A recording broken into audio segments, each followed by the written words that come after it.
ये बात भी पहुंचाई गई है कि एक दफा अगर तुझे पकड़ेंगे तेरी जुबान खराब कर देंगे। ऐसी है तो इंशाल्लाह बेहतर है। वैसे भी फिर बोलना बंद ही हो जाएगा। नाज़रीन अस्सलाम वालेकुम। बेंजामिन फ्रैंकलिन बड़ा ही मशहूर नाम, वही मुफक्किर जिसने अमेरिका का आईनी मसवदा मुरतब किया था। उसने एक बार एक अखबार के एडिटर को ख़त में लिखा कि अगर किसी भी कौम को ग़ुलाम बनाना हो तो उसके लिए इतना काफ़ी है कि उसकी फ्रीडम ऑफ स्पीच या उसकी बोलने की आज़ादी छीन ली जाए। सिविल राइट मूवमेंट के लीडर मार्टिन लूथर किंग, उन्होंने एक बार कहा था कि फ्रीडम ऑफ स्पीच क्या है? It's a right to protest for right. यह मेरे नज़दीक एक अच्छी तारीफ है फ्रीडम ऑफ स्पीच की, कि वो बात जिसे आप सही समझते हैं, दलील के साथ, रैशनल के साथ उसे आप कह सकें, दूसरों तक पहुंचा सकें, दूसरों को कन्विंस कर सकें। और अगर कोई आपके हक की खिलाफ वर्जी कर रहा है या कोई ऐसा फेल या अमल कर रहा है जिसको आप सही नहीं समझते, आइन और कानून के खिलाफ समझते हैं, अखलाकी इक़दार के खिलाफ समझते हैं, मुआशरती इक़दार के खिलाफ समझते हैं, तो आप उसके खिलाफ सदाए एहतजाज बुलंद कर सकें। यह है फ्रीडम ऑफ स्पीच। पाकिस्तान में फ्रीडम ऑफ स्पीच का क्या मतलब है, यह हम सभी लोग जानते हैं। वहां फ्रीडम ऑफ स्पीच जो होनी चाहिए ऐसा एक था। इमरान रियाज जो कह रहा था, मैं उससे मुत्तफिक नहीं हूं, लेकिन उसका जो हक है वो जो कह रहा था ये कहने का, उसको सल्ब करने के लिए ये किसी को इजाजत नहीं दी जा सकती कि उस पर तशद्दुद करे या उसकी आवाज बंद करे। जब इमरान रियाज को गिरफ्तार किया गया या उसे गायब किया गया, जिस इदारे ने भी गायब किया उसकी मजम्मत की जानी चाहिए थी, शदीद मजम्मत की जानी चाहिए थी। सहाफ़ी बरादरी को इकट्ठे होकर उसको प्रोटेस्ट करना चाहिए था, उसकी आज़ादी की हिफाजत के लिए आगे आना चाहिए था। लेकिन कोई आगे नहीं आया, कोई तवाना आवाज नहीं उठी, बल्कि उल्टा तो सब सहाफ़ी जो पेशावाना रकाबत है उसमें जल रहे थे। वो तो इस बात पे खुश थे कि इसने पैसा बनाने के लिए ऐसा किया। इमरान खान को जो ग्लोरीफाई करके पेश कर रहा था, वो फकत पैसा बनाने के लिए कर रहा था,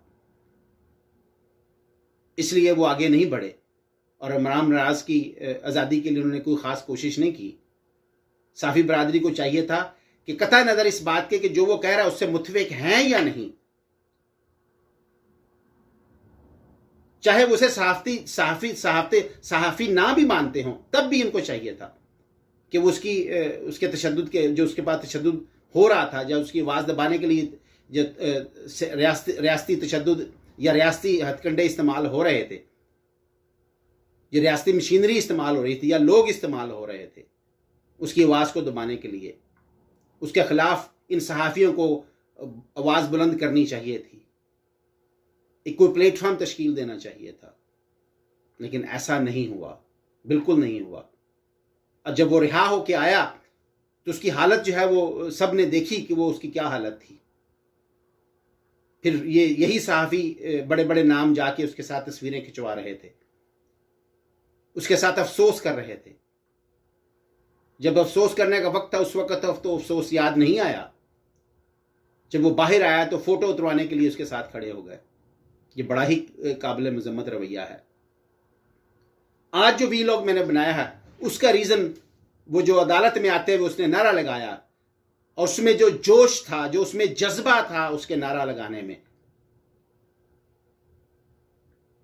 कि पाकिस्तान जिंदाबाद, उसने जिस जोश और जज्बे से जिंदाबाद कहा, उसने मुझे हिला के रख दिया कि यह शख्स आज भी अपनी रियासत से उतना प्यार करता है। इतने तशद्दुद के बावजूद वो अपनी रियासत से प्यार करता है।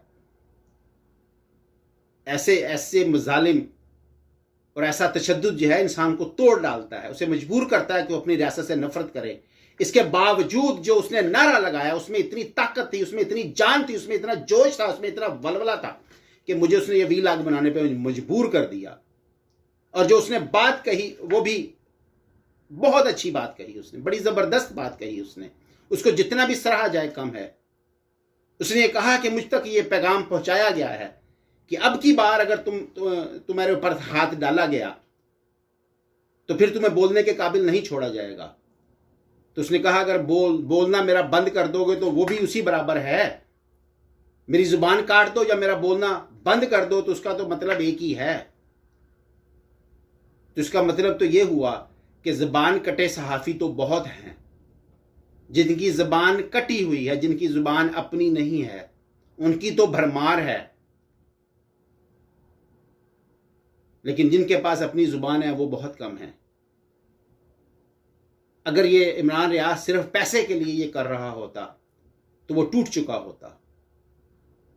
मुझे इसने बहुत मुतासिर किया, उसके इस जज्बे ने बहुत मुतासिर किया। जो शख्स सिर्फ पैसे के लिए या शोहरत के लिए इस तरह के काम करता है, जब कुर्बानी देने का वक्त आता है तो वो टूट जाता है, भाग जाता है। लेकिन मुझे लगता है कि वो टूटा नहीं, वो भागा नहीं। अगर ऐसा ही है तो ये कौम का बहुत बड़ा असासा है। इमरान रियाज कौम का बहुत बड़ा असासा है। वो इस्तारा बन गया है, वो फ्रीडम ऑफ स्पीच का इस्तारा बन गया है। मैं उसको सराहता हूं, उसको सलाम पेश करता हूं और अपनी सहाफ़ी बरादरी से और अवाम से भी अपील करता हूं कि इमरान रियाज जैसे लोग बहुत कम मिलते हैं, बहुत कम पैदा होते हैं जो अपने मौक़िफ़ के लिए डट जाएं या खड़े हो जाएं। हमें उसके मौक़िफ़ को नहीं जांचना, मैं उसको नहीं जांच रहा या मैं उसकी हमायत नहीं कर रहा, लेकिन वो जिसको सही समझता था आज भी उसके साथ खड़ा है। उसकी आवाज़ को दबाया नहीं जाना चाहिए, और जो दबाएगा वही जुल्म करेगा, वही जालिम होगा। वो स्टेट का वफादार नहीं है, वो उस मुल्क का वफादार नहीं है जो उसकी आवाज़ को दबाएगा। वो जालिम है और जालिम की मजम्मत की जानी चाहिए, जुल्म की मजम्मत की जानी चाहिए। अस्सलाम वालेकुम।